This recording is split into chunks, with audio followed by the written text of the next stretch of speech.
Evangelho de João, capítulo 13. O texto diz assim: Ora, antes da festa da Páscoa, sabendo Jesus que era chegada a sua hora de passar deste mundo para o Pai, tendo amado os seus que estavam no mundo, amou-os até ao fim.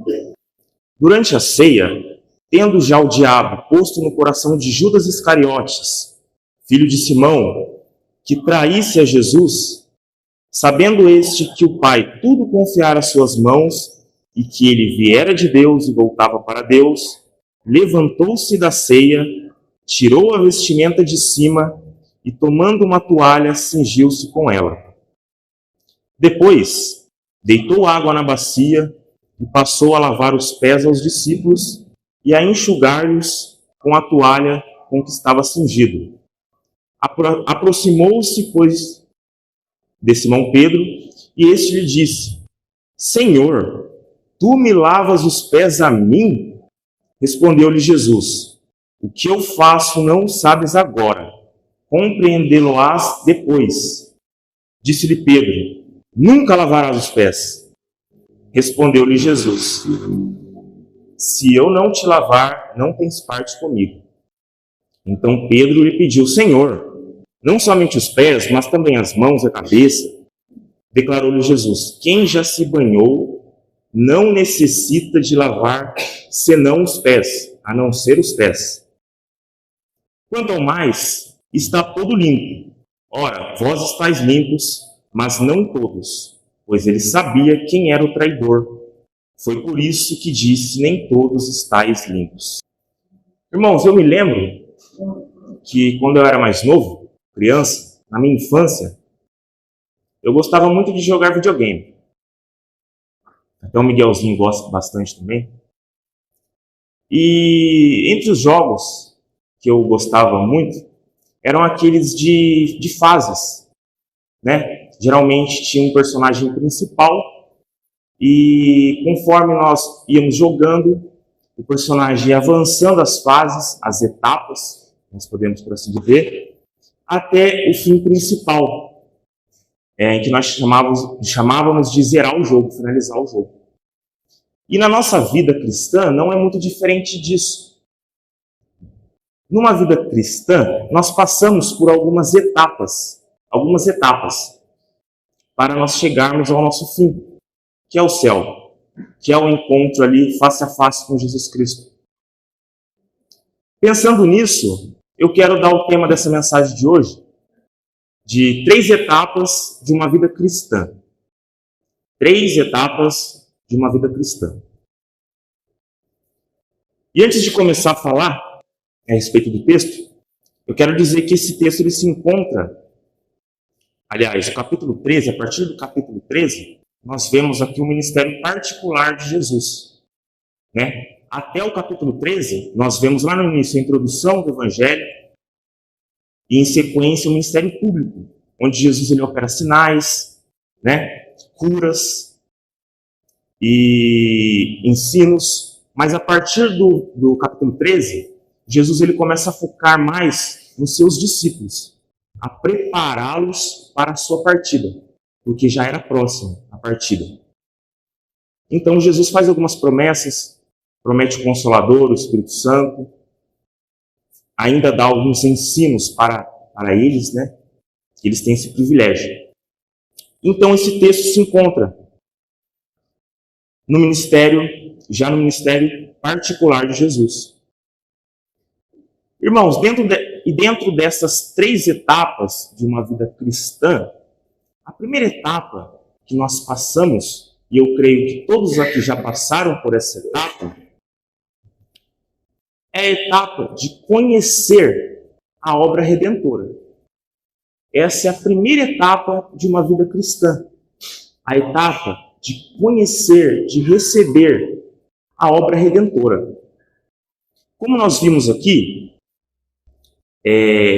nessa primeira etapa, que se encontra nos 4 primeiros versículos que nós lemos, nós vemos aqui como se fosse um resumo da obra redentora.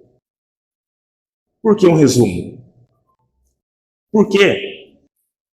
O que nós vemos aqui é o Cordeiro Pascal, porque era a véspera da Páscoa.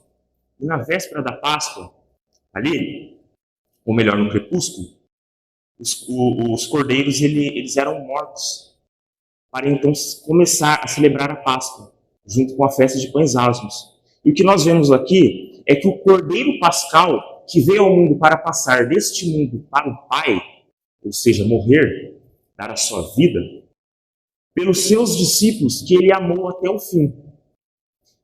E essa morte aconteceria através de uma traição. É isso que esses 4 primeiros versículos nos dizem, ou seja, a obra redentora, o Evangelho, aquilo que nós precisamos saber, aquilo que nós precisamos ter o conhecimento para então avançarmos dessa primeira etapa da vida cristã. Irmãos, a pergunta que eu faço para cada um de vocês aqui nesta manhã, e para aqueles que mais tarde me assistirão, é se nós realmente temos o conhecimento dessa obra redentora. Porque nós, como uma igreja reformada, uma igreja que zela pelo ensino, acredito que todos nós já temos um conhecimento teórico dessa obra redentora.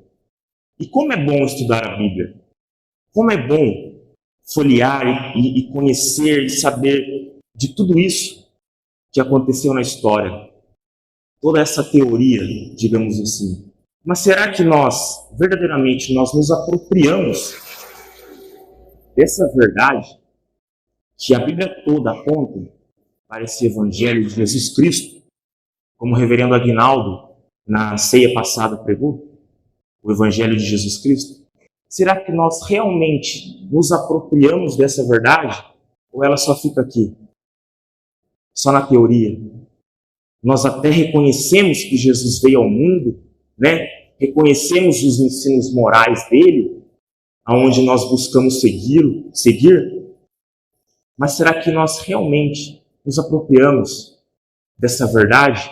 Verdade que ele veio ao mundo enviado ao Pai, com um propósito, ele sabia de tudo isso.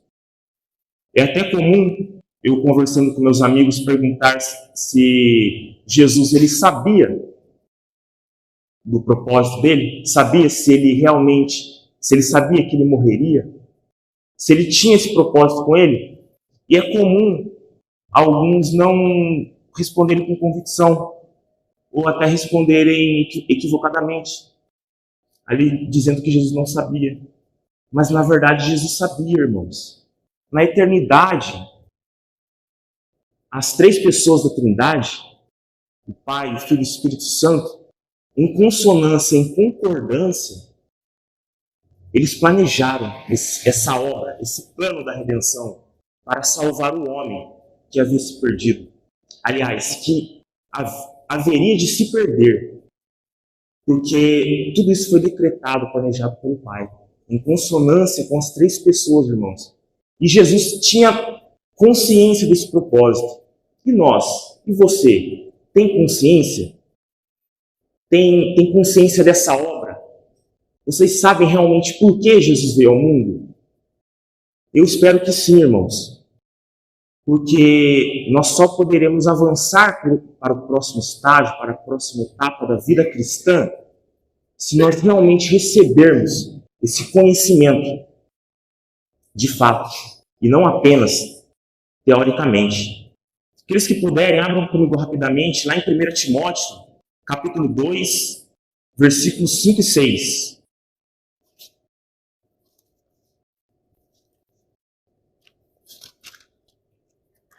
O texto diz assim: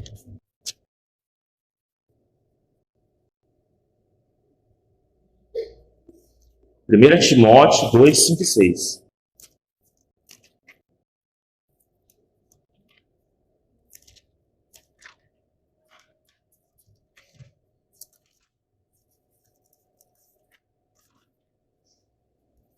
Porquanto há um só Deus e um só mediador entre Deus e os homens, Cristo Jesus, homem, o qual a si mesmo se deu em resgate por todos, testemunho que se deve prestar em tempos oportunos.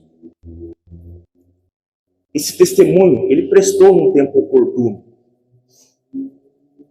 Ele veio ao mundo e se entregou em resgate por nós. E eu, novamente, nessa manhã de domingo, estou prestando esse testemunho. Eu espero realmente que os irmãos já tenham se apropriado dessa verdade, do conhecimento.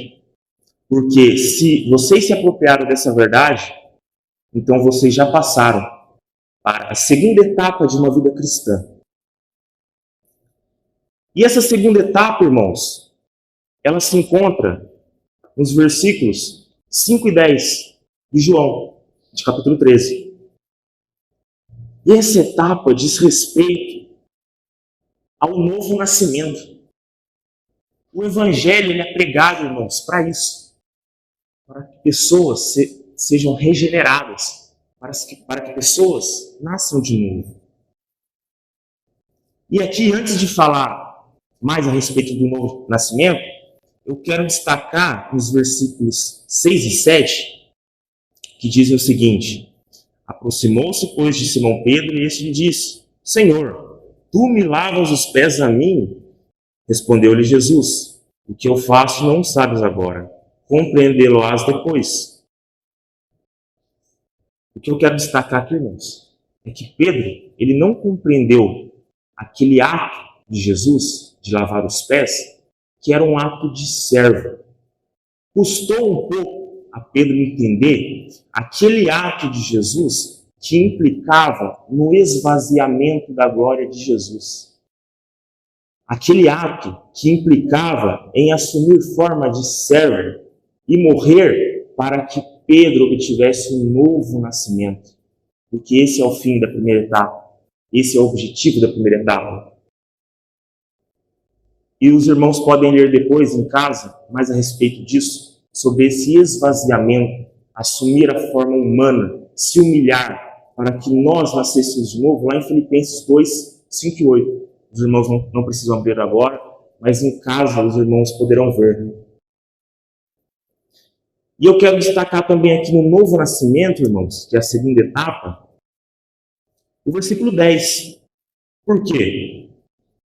Vejamos. Declarou-lhe Jesus: quem já se banhou não necessita de lavar senão os pés. Então o que nós vemos aqui é que esse banho, metaforicamente, esse banho espiritual, ele antecede a terceira etapa, que eu vou falar daqui a pouquinho. Então o banho antecede a terceira etapa. E esse banho espiritual, irmãos, nada mais é do que o novo nascimento. Nada mais é do que a regeneração. E o que é então esse novo nascimento, essa regeneração? O que é? Talvez alguns irmãos que chegaram agora na igreja se perguntem, né, mas o que é então nascer de novo? Assim como o próprio Nicodemos não entendeu quando Jesus disse que era necessário nascer de novo, né? O que é esse nascer de novo? Nascer de novo, irmãos, é um ato realizado pelo Espírito de Deus, pelo Espírito Santo, onde ele opera nos corações, habilitando aquela pessoa a crer, a responder a essa obra redentora, a esse evangelho, de forma positiva. Porque o homem por si só ele não tem condição de responder, de receber esse evangelho, a não ser que o Espírito de Deus o habilite a crer. E esse é o novo nascimento. Essa é a regeneração. A segunda etapa. E eu mais uma vez pergunto aos irmãos: você já foi banhado? Você já recebeu esse novo nascimento? Ou ainda vocês se encontram na primeira etapa? Etapa a qual eu já falei aqui um pouco. De conhecer a obra redentora, na teoria. Será que nós já passamos, irmãos? O meu desejo é que os irmãos, no término da mensagem, no término da escola dominical, os irmãos continuem a refletir em qual etapa vocês estão. Será que ainda estão na primeira etapa? Será que passaram por essa segunda etapa, que é uma etapa instantânea, diferente da primeira? Porque a primeira etapa nós continuamente recebemos o evangelho, de bom grado ou não. por um panfleto, né, Luiz? Ou não. Mas agora o novo nascimento é a etapa instantânea. É onde a chave é virada. Então nós passamos a ser uma nova criatura. Será que nós já passamos por essa etapa instantânea? Será que ao pecarmos, agora o pecado nos entristece? Ou não? Nós apenas sabemos que o pecado causa tristeza por causa do conhecimento, da teoria.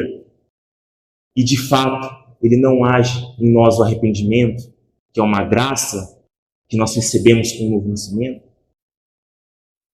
Que os irmãos reflitam mais nessa etapa também.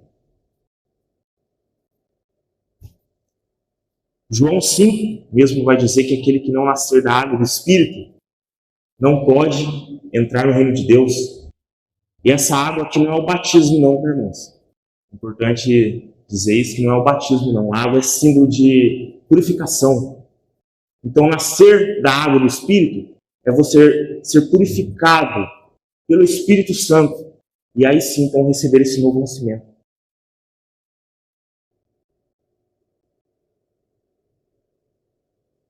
E partindo então, irmãos, para a terceira etapa,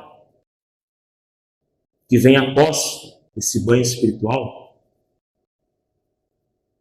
nós vemos aqui nos versículos 9 a 11, que diz o seguinte: Então Pedro lhe pediu, Senhor, não somente os pés, mas também as mãos e a cabeça. Pedro, com esse jeito impulsivo dele, né? Personalidade. Declarou-lhe Jesus, quem já se banhou não necessita de lavar, senão os pés. Quanto ao mais, está todo limpo. Ora, se vós estáis limpos, mas não todos. Pois ele sabia que era o traidor, que era Judas, né, irmãos? Foi por isso que disse, nem todos estáis limpos. Quem já se banhou, quem já passou por essa etapa instantânea do novo nascimento, agora precisa continuamente lavar os pés. E o que é, irmãos, lavar os pés? Buscando aqui, aliás, enquanto eu preparava alguns teólogos, aliás, até João Calvino entende que é uma metáfora para a santificação progressiva. Essas são as 3 etapas de uma vida cristã. Ouvir a mensagem do Evangelho, crer, que você só crê se você passa pelo novo nascimento, para então viver em santificação. Aqueles que passaram pela etapa do novo nascimento não necessitam de outra vez receberem esse banho espiritual. É uma obra sobrenatural única, onde a pessoa não é mais suja por inteira. Entretanto, é nosso dever lavar os pés constantemente, porque mesmo depois do banho, tornamos a sujá-los com a poeira do mundo, o pecado. E como nós sujamos, irmãos? Diariamente.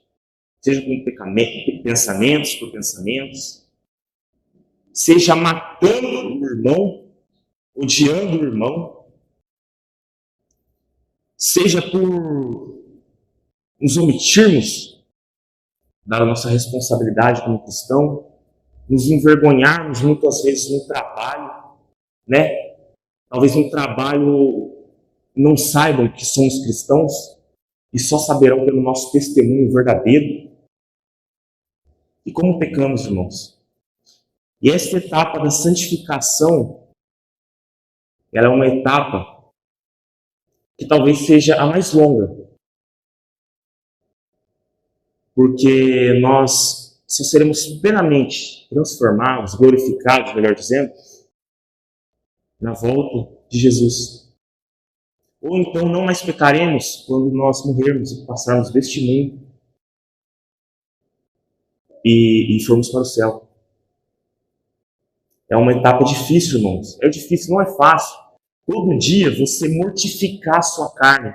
Até tem um cântico, eu acho que os irmãos não conhecem, mas que quando eu era pequeno minha mãe cantava, que diz assim, eu quero nascer do teu espírito, Eu quero matar minha carne, fazer tua vontade desse Espírito, que a minha vida seja tua vida, Jesus. Então, irmãos, ao chegarmos nessa etapa da santificação, é uma mortificação contínua da nossa carne. É uma batalha entre o Espírito e a carne. Nós vemos isso lá em Gálatas 5, 16 e 17, capítulo 5, versículo 16 e 17, que diz assim: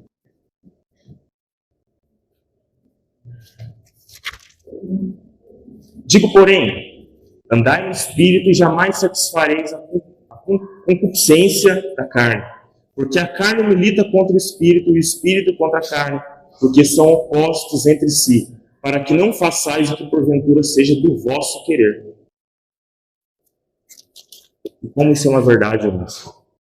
Essa dificuldade de nos mantermos firmes na dependência do Espírito. Muitas vezes nós queremos fazer aquilo que é melhor para nós, né? Aquilo que nós pensamos ser agradável a Deus, mas não é assim, irmãos. Não é assim. Essa é a etapa da santificação, uma etapa de mortificação da carne. Uma etapa onde nós devemos constantemente lavar os nossos pés da poeira do mundo, que é o pecado. E para finalizarmos, irmãos, eu só quero aqui fazer uma observação, que Jesus ele havia dito que Pedro entenderia depois. E como Pedro entendeu, né, irmãos? Abram comigo lá em 1 Pedro, capítulo 1, versículos 14 a 16. 1 Pedro 1, versículos 14 a 16.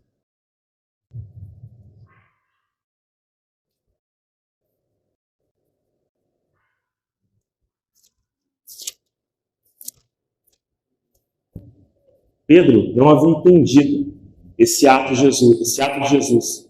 É claro que ele, como eu falei, aquele ato implicava em se fazer servo, nós devemos ser servos, né? Mas também há essa interpretação, irmãos, trazendo para esse lado espiritual de santificação. E como Pedro não entendeu essa lavagem dos pés, mas posteriormente ele veio entender. Olha o que diz lá então: como filhos da obediência, não vos amoldeis as paixões que tinhais anteriormente na vossa ignorância. Pelo contrário, segundo é santo aquele que vos chamou, tornai-vos santos também vós mesmos em todo o vosso procedimento. Porque escrito está, sede santos, porque eu sou santo. Como Pedro entendeu essa etapa, irmãos, da santificação? Essa etapa de continuar a lavar constantemente os pés. Pedro, que de primeiro momento não entendeu esse ato de Jesus que implicava em se fazer servo, porque Pedro repreendeu Jesus em certo momento: tem compaixão de ti, para de dizer essas coisas que você vai morrer. Você não veio para morrer, você veio para reinar. Mas Pedro não entendia que a morte e a ressurreição fazia parte dessa obra na vida de Pedro, para que ele nascesse de novo e depois viesse a viver uma vida santa. Uma vida santa, porque Deus é santo e exige isso da igreja, irmãos. Que andemos diligentemente em santidade, porque é o que Deus requer de nós. Irmãos, o que nós vimos hoje aqui nessa manhã são as 3 etapas de uma vida cristã. A primeira delas é ter conhecimento da obra redentora, que é o Evangelho. A segunda é ser banhado por Cristo, que significa receber esse novo nascimento. E por último, a lavagem constante dos pés, que é a santificação, por ainda não sujarmos com o pecado, ainda que não deliberadamente, ainda que não afundados no pecado, mas nós continuamos a pecar. Por isso nós temos que buscar essa santificação, essa lavagem dos pés. Que Deus fale mais aos corações. Eu agradeço essa oportunidade.